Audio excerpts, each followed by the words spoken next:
예. 원안위원장님, 작년에 9.12 경주 지진이 나고 나서요, 여기 우리 위원회 여러 위원님들이 우리나라의 활성단층 연구가 너무 안 돼 있다 하는 문제를 지적을 했었습니다. 기억하시죠?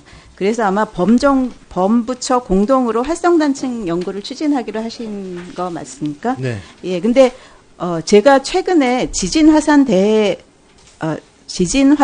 대책법 개정안 발의했는데 혹시 알고 계십니까? 예, 이거 들었습니다. 네. 예, 거기에 보면 23조에 그 활성 단층을 연구해야 되는 그 지역이 딱 지정이 되어 있습니다. 뭐라고 되어 있냐면 산업 입지 및 개발에 관한 법에 따른 산업 단지, 그리고 사회 기반 시설에 대한 민가 투자법에 대한 사회 기반 시설, 그리고 집안 안전을 위하여 지진이 일어날 가능성이 있는 단층에 대해서 조사 연구를 해야 된다. 이렇게 돼 있어요.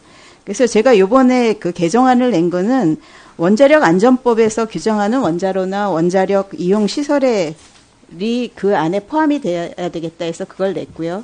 그 다음에 이제 지진이 일어날 가능성이 있는 단층인지 아닌지조차를 사실 연구를 안 하면 모르기 때문에 좀 전 지역으로 확대하는 걸 냈습니다. 그 다음에 또 한 가지는 항상 이렇게 큰 지진이 오면은 연구비가 나왔다가 그 다음에 이제 또 지나가고 나면 연구비가 없어지고 이런 것들이 있기 때문에 좀 그 장기적으로 안정적으로 연구비가 갈 수 있도록 그 예산 배정 근거를 넣었거든요. 그래서 이 법이 좀 통과될 수 있도록 관심을 갖고 네. 챙겨봐 주시면 좋겠고요. 네. 그리고 이제 기왕 시작을 하셨으니까 활성 단층에 대한 연구가 미진했다 하는 얘기는 안 나오도록 해주셨으면 감사하겠습니다.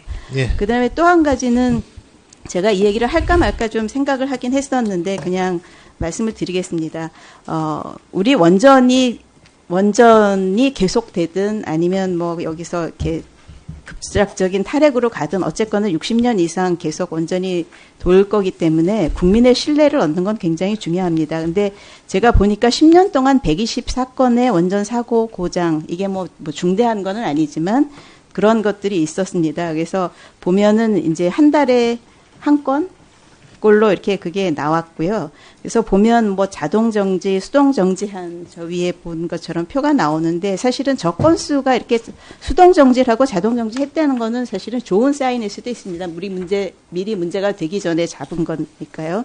근데 이제 방사능 누설 사고가 2건 있었던 건 사실은 있어서는 안 될 일이 있었던 거고요.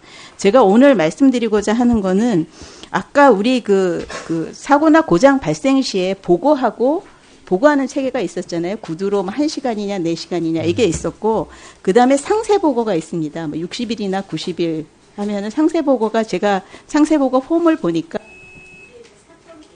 네, 1분 드릴게요. 사건 개요만을 하는 것이 아니라 이거에 대한 그 수습을 어떻게 했고 그 원인이 뭐였고 이런 이제 일종의 분석 보고서였거든요.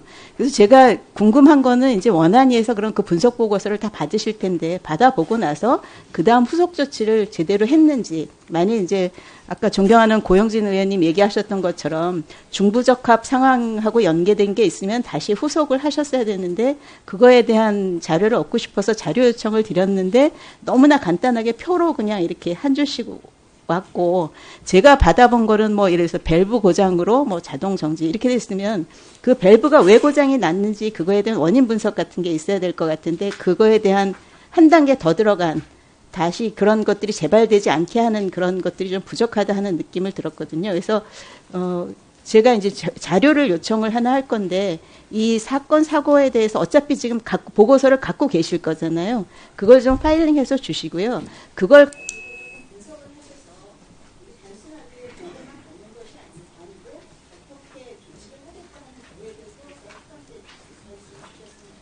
예, 알겠습니다. 네, 고맙습니다. 다음에는 김성태 의원님 하시죠.